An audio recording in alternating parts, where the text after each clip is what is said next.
For 8 years the boy kept touching his ear, his small fingers probing, searching for something no one else could see.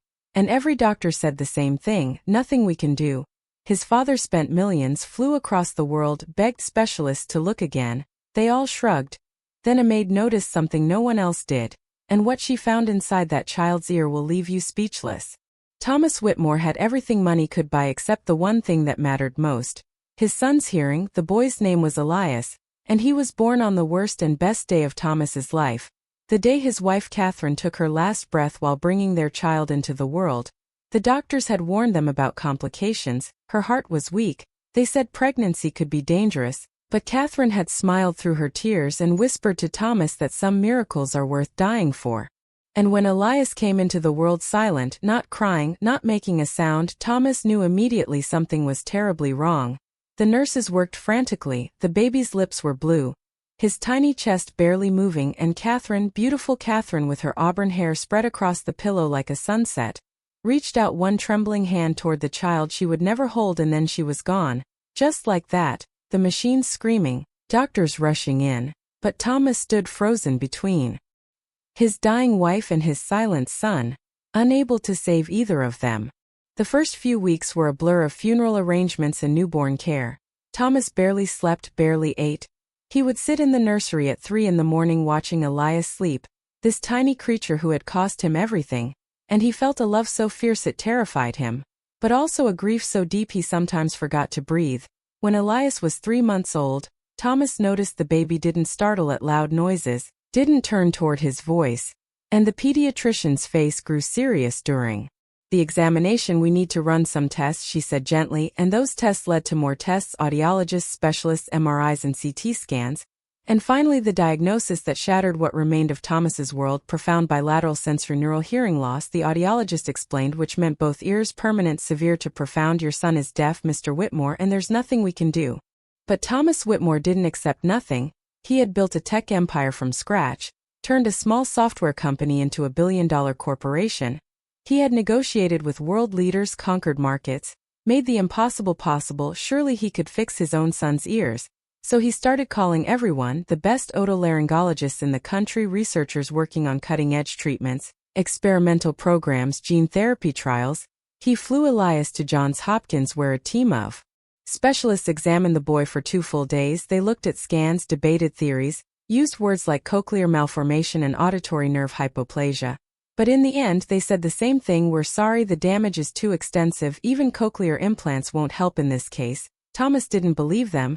He took Elias to Switzerland, to a clinic in the Alps where they claimed to have revolutionary techniques. But after 3 weeks and $500,000, the Swiss doctors shook their heads apologetically. Your son's case is unique, they said. The architecture of his inner ear is simply not compatible with any intervention we can offer.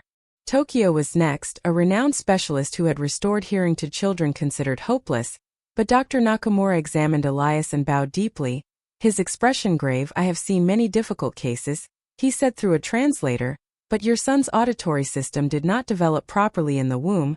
There is no medical procedure that can create what was never there. Thomas wanted to scream, wanted to tear the office apart.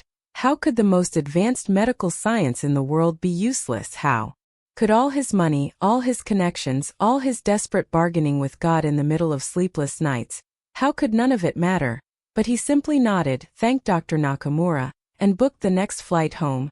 Elias was 3 years old by then, a beautiful boy with his mother's green eyes and dark curls.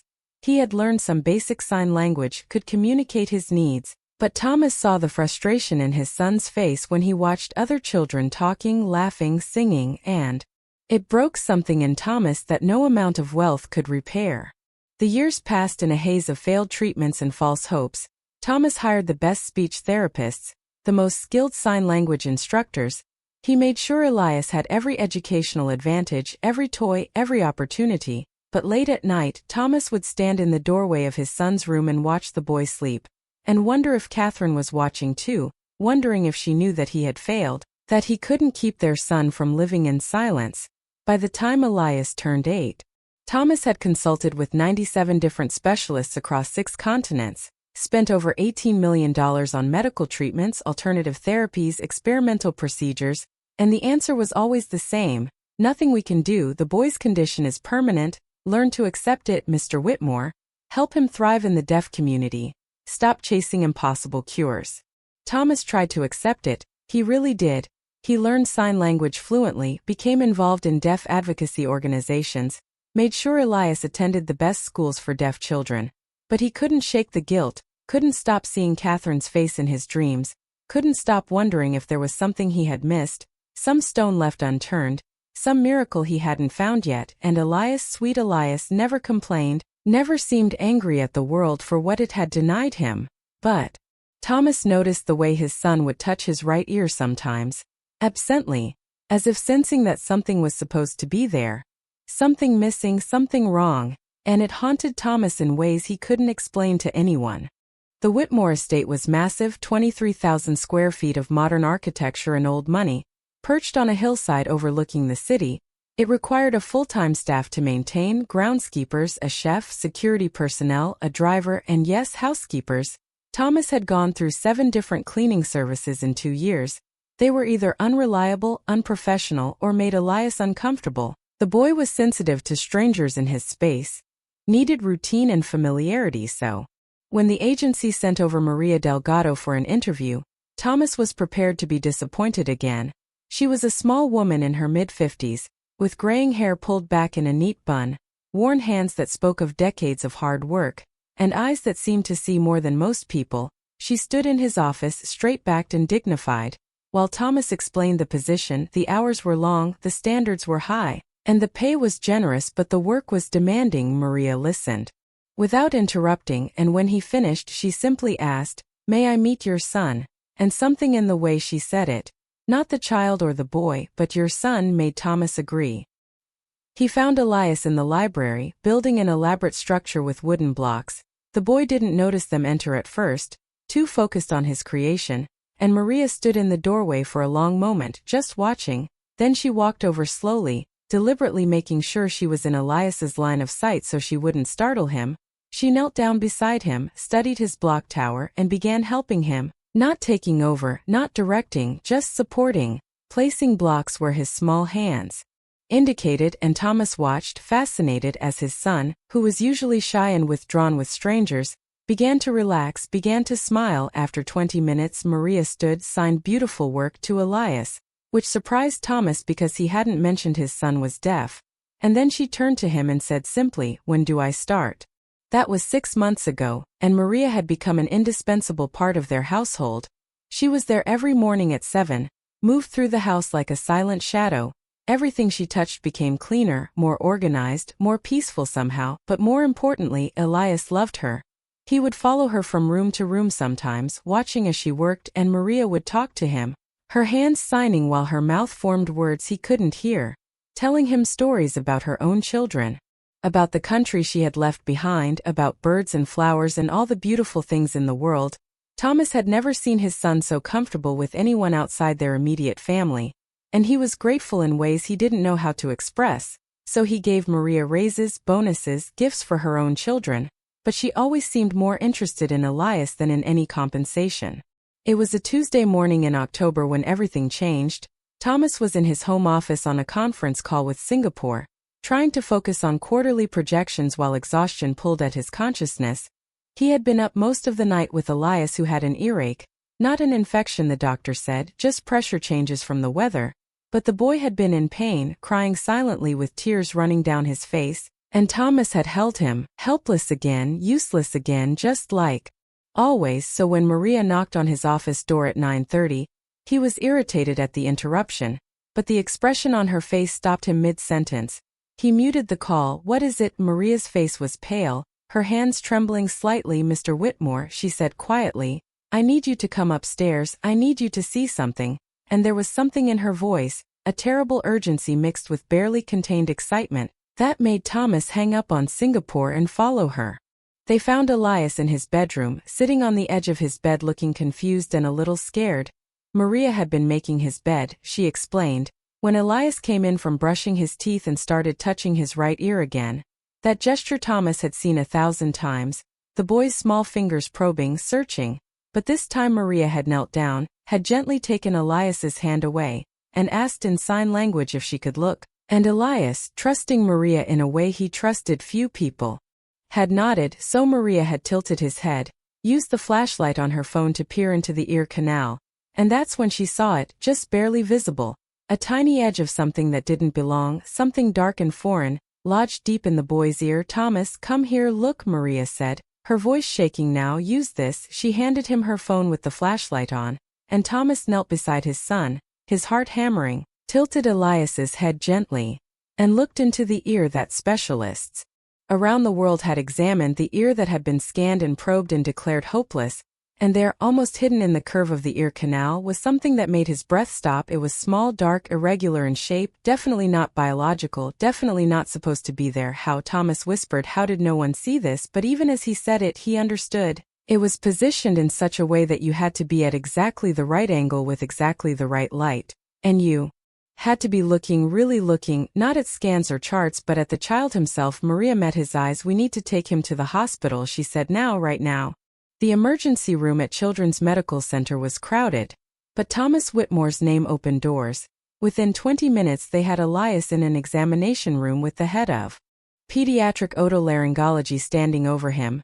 Dr. Sarah Chun was a no-nonsense woman in her 40s who had seen everything, but when she looked into Elias's ear with her otoscope, her expression changed. "Oh my God," she breathed. "There's something in here, something large." Thomas felt his legs go weak. "What is it?" Dr. Chun was already calling for equipment, for another specialist, for an OR to be prepped. "I can't tell exactly," she said, "not without removing it, but it appears to be lodged against the tympanic membrane, possibly perforated through it. This is." She paused, looked at Thomas with something like awe and horror mixed together. "Mr. Whitmore, has your son ever had a foreign object removal procedure?" "Never," Thomas said, his voice hoarse. "We've seen 97 specialists. No one ever said anything about a foreign object." Dr. Chun shook her head slowly. "This has been here a long time, years possibly. The tissue has grown around it. This is going to require surgery, very delicate surgery." "But Mr. Whitmore," she gripped his arm, "if this object is what's been causing the hearing loss, if it's been putting pressure on the ossicles or blocking sound transmission, then removing it." She trailed off, unwilling to promise what they were both thinking, afraid to hope. "We need to do this today," she finally said. "Now, while we have the surgical team available, do I have your consent?" Thomas looked at Elias, his beautiful boy who lived in silence, who had never heard his father's voice tell him "I love you," who had never heard his mother's name spoken aloud, who had never heard music or laughter or the sound of rain, and he thought about Catherine, about the miracle she had died for, and he signed to his son, "They need to do a surgery on your ear. Do you trust me?" And Elias, 8 years old and braver than any child should have to be, signed back, "I trust you, Papa." So Thomas looked at Dr. Chun and said, "Do it, do whatever you have to do."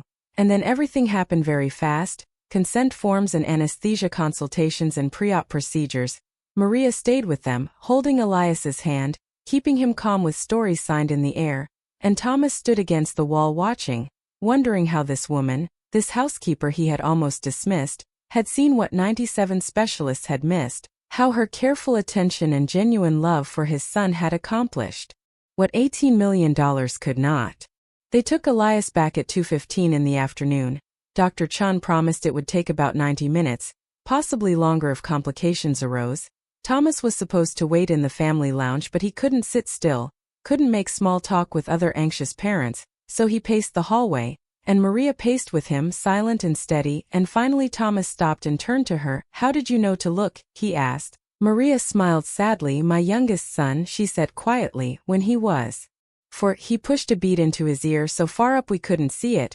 For 2 months he had terrible pain, couldn't hear well. The doctors in our village said it was an infection, gave antibiotics, but I knew something was wrong. Finally we went to the city to a specialist and he found the bead, removed it, and my son's hearing came back immediately. So when I saw Elias touching his ear that same way, that searching way, I thought maybe, just maybe." She shrugged. "I had to look." Thomas felt tears burning his eyes. "You saved him," he said. "You saved my son." But Maria shook her head. "We don't know yet, Mr. Whitmore. Let's wait and see what they find." The minutes crawled by like hours. 2:30 became 3, 3 became 3:30, and Thomas's anxiety grew into something monstrous and dark. What if they couldn't remove it? What if trying to remove it caused more damage? What if Elias died on that table like Catherine had died? What if Thomas lost everyone he loved?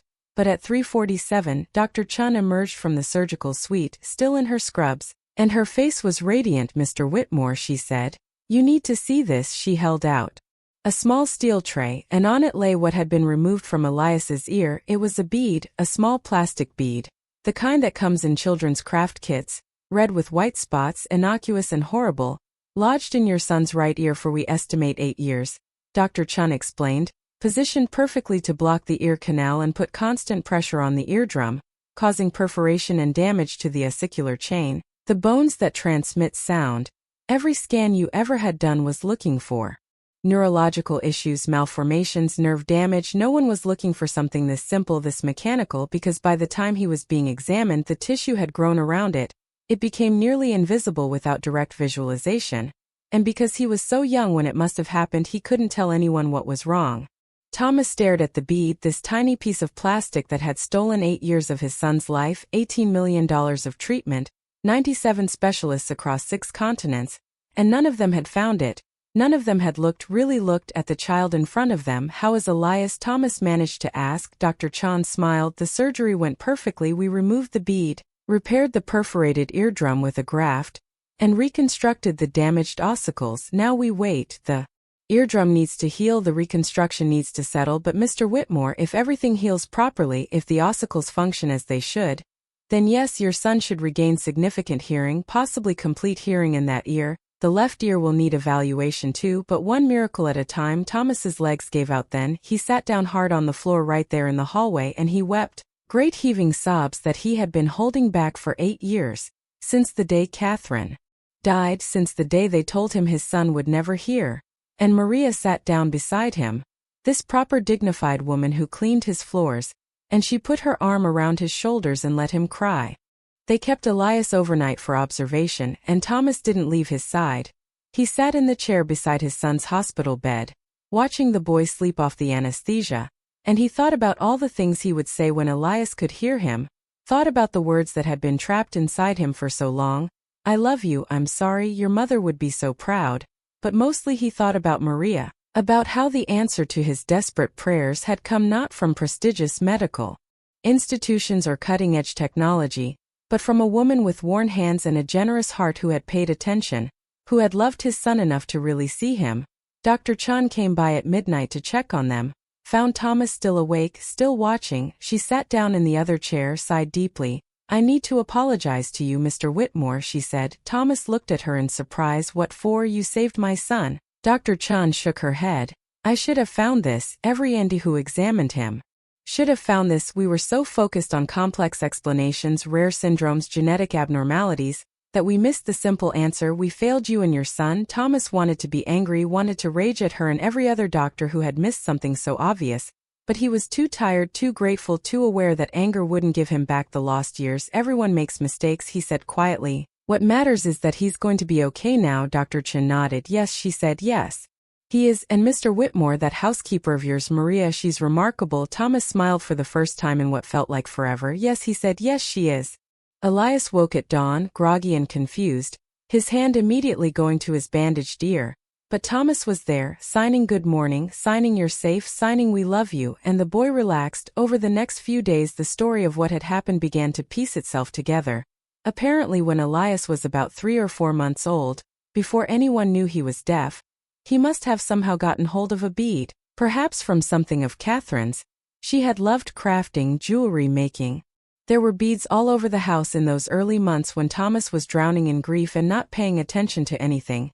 And Elias, being a baby exploring the world through touch and taste, must have put the bead in his ear, pushed it deep. It wouldn't have hurt much initially. Babies have different pain responses, and by the time the damage was significant, by the time the tissue had grown around it and the ear canal had swollen, he was already being diagnosed with deafness from other apparent causes. So the bead became invisible, hidden in plain sight, destroying his hearing silently, and Thomas had to live with the knowledge that if he had been more present, more careful, more attentive in those early days after Catherine's death, he might have prevented all of this. But Maria, wise Maria, reminded him that guilt was useless. "What matters," she signed to him one afternoon while Elias napped, "is what we do now, how we love him now. The past is gone, Mr. Whitmore, let it go.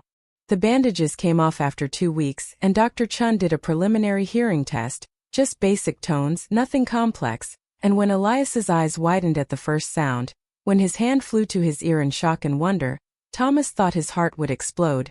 "Can you hear that?" Dr. Chun signed and Elias nodded, his face a mixture of confusion and joy and fear. "What is it?"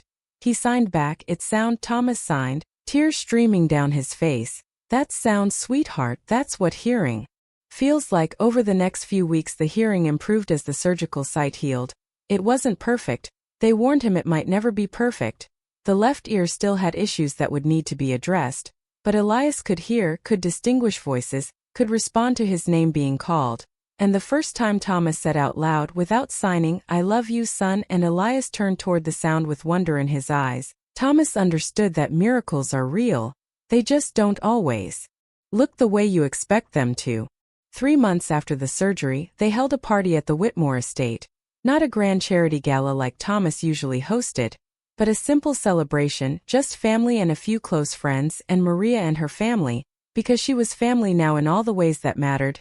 Thomas had tried to give her bonuses, tried to set up trust funds for her children, but Maria had refused everything except a fair salary increase. "This isn't about money," she told him gently.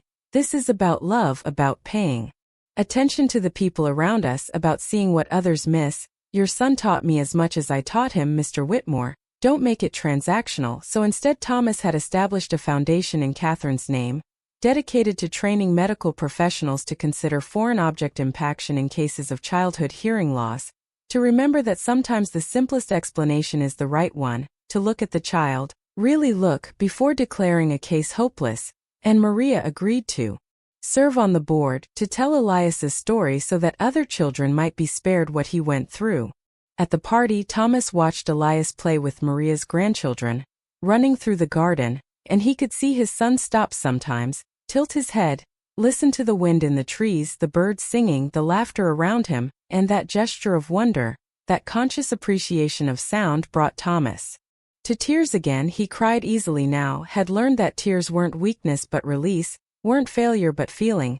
Maria found him standing alone by the window, put a hand on his arm. "He's going to be fine," she said softly, "more than fine.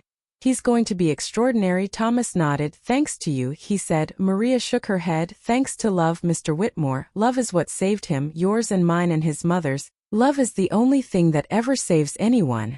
And Thomas thought about Catherine, about how she had known that some miracles are worth dying for. And he finally understood what she meant. She hadn't just given Elias life. She had given Thomas a reason to keep living, keep fighting, keep hoping, even when hope seemed irrational, even when every expert said give up. And in the end, the miracle hadn't come from medicine or money or power. It had come from a woman who cleaned floors and loved a broken family back to wholeness, one careful gesture at a time.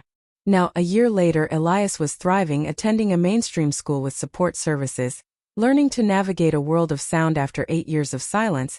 He still signed, would always sign. It was part of his identity now, part of his story.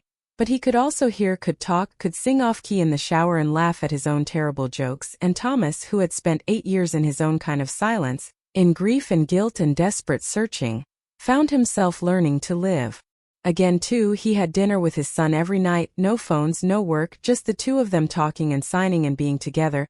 He dated occasionally, cautiously, but mostly he focused on being present, being the father Catherine had believed he could be.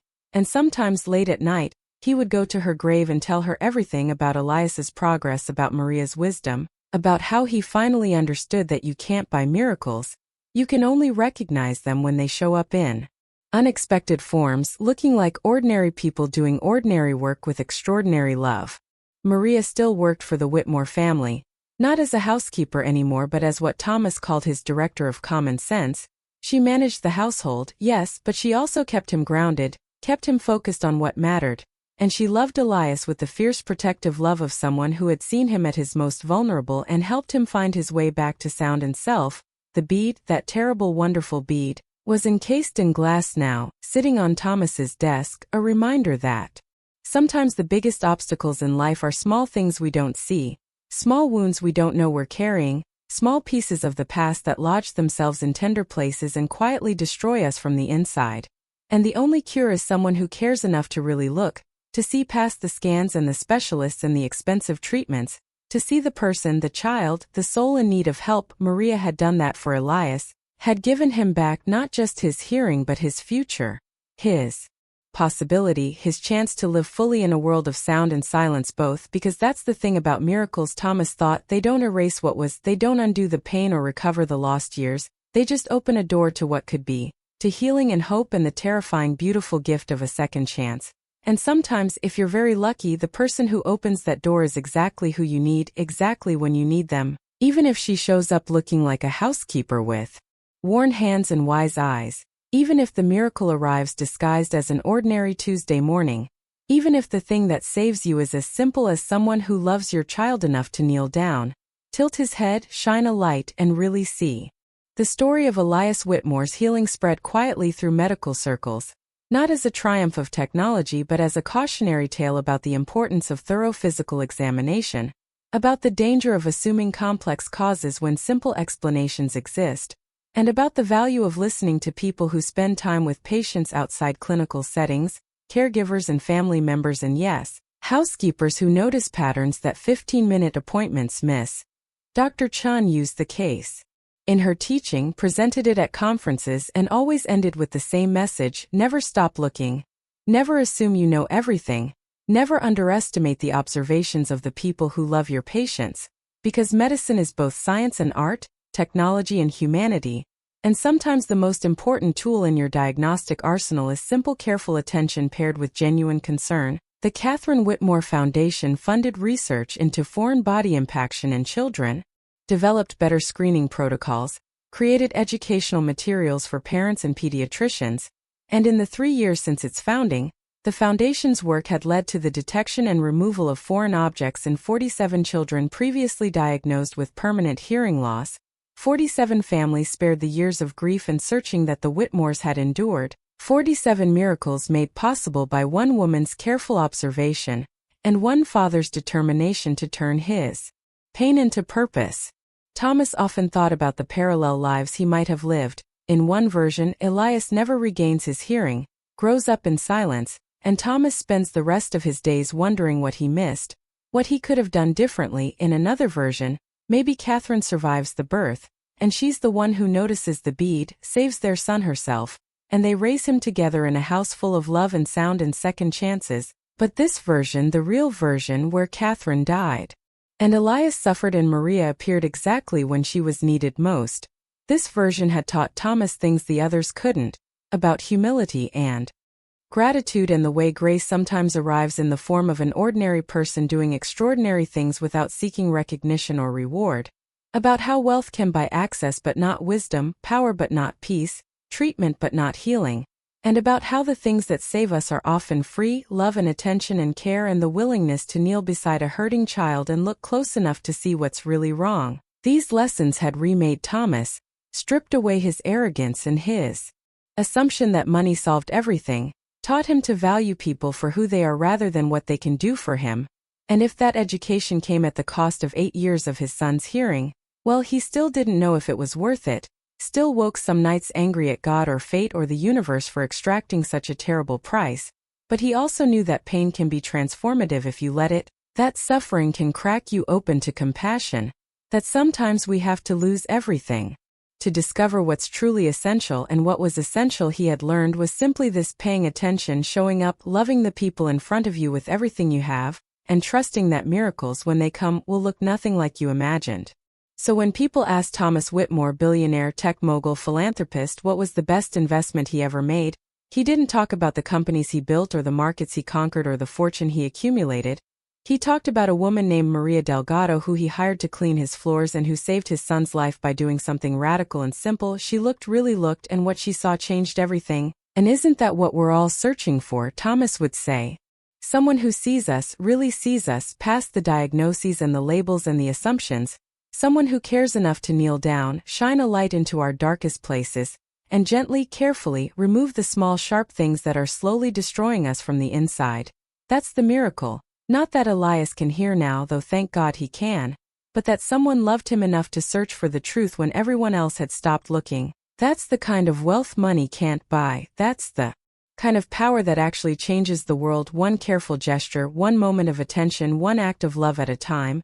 And if that makes you want to reach out to someone today, to really look at them, to ask the questions no one else is asking, to care enough to see what others miss, then maybe Catherine's death and Elias's suffering and Maria's compassion will have rippled out beyond our family, will have touched your life too, will have created more miracles in the world, because that's how healing works. It spreads, it multiplies, it finds the people who need it most and changes them, and they change others, and suddenly the world is different, better, softer, more human, one noticed detail at a time, one removed obstacle at a time, one restored child at a time.